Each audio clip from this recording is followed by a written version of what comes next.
Delgado, the owner of Specialty Beads, and I'm going to show you how to make one of my favorite creations. Two widths of titanium mesh ribbon, the 10 millimeter or half-inch width, and the 20 millimeter or 3/4 inch width. Our titanium mesh ribbon is soft, flexible, and doesn't tarnish or pick up dirt, as it has an enamel coating.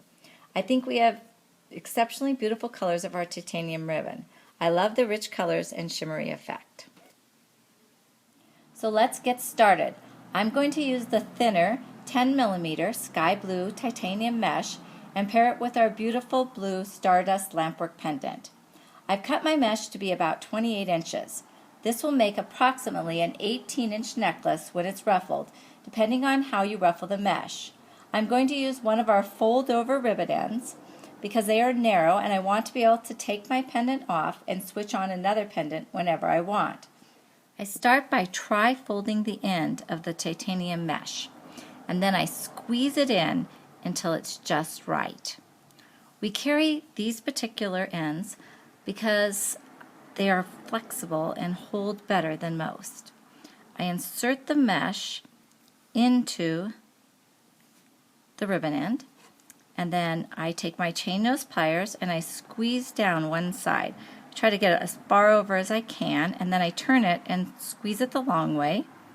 Then I turn this side and I squeeze it again, putting pressure. There you go. Okay, now I'm going to take the other end, same way. I tri-fold it, I squeeze it in a little bit so it will fit well, and I insert it into my ribbon end. I'm pushing from the back and the front to try to squeeze that down. That's good, and then I tighten it and turn it. Same thing, squeeze it over. If it doesn't quite make it, then I squeeze it together until they're right on top of each other, and then squeeze it down like that. Now I'm going to use two chain nose pliers to open up the jump ring on my clasp. This is a sterling round lobster clasp, and I do them perpendicular, and then I close it, make sure they're together, and there you go, it's on. Now I'm going to put my pendant on. You just slip it on.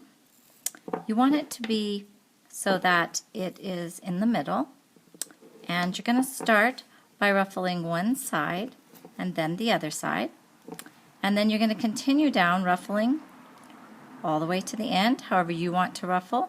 It's all good, it's whatever you like, how you want it to look. And then I'm going to do the same thing here, ruffle all the way to the end. It's really easy, just pull on it. And then I'm going to put the clasp on, or clasp the clasp, and there's your necklace. I love it. It's strong enough to hold this pendant as you go about your day.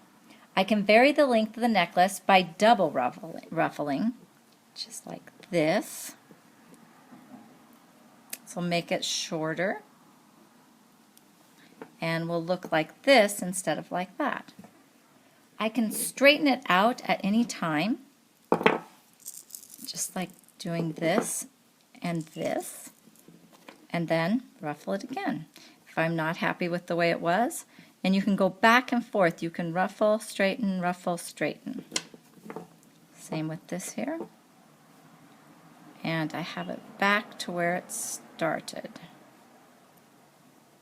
I can also make it longer by straightening the top and leaving it straight where it's at the back of your neck. Like that. Or I can lengthen it more by having the ruffles only be at the bottom. So it's gonna look like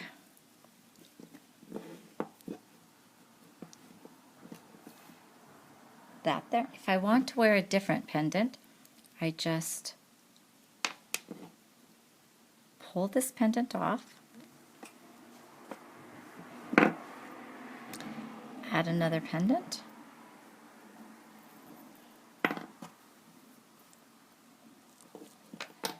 and re-ruffle.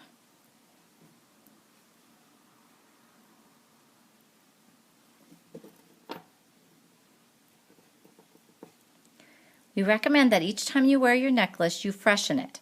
This means you straighten out the ribbons, re-ruffle them, and get them all set up again to wear. I also want to give you a quick example of 4 different ruffling techniques you can use. This is our seafoam mesh. I can ruffle it simply like this, or I can double ruffle, which means I'm going to put them lots closer together and it's going to be way more ruffly. Or I can do an up-down ruffle, which means you do it like that, that.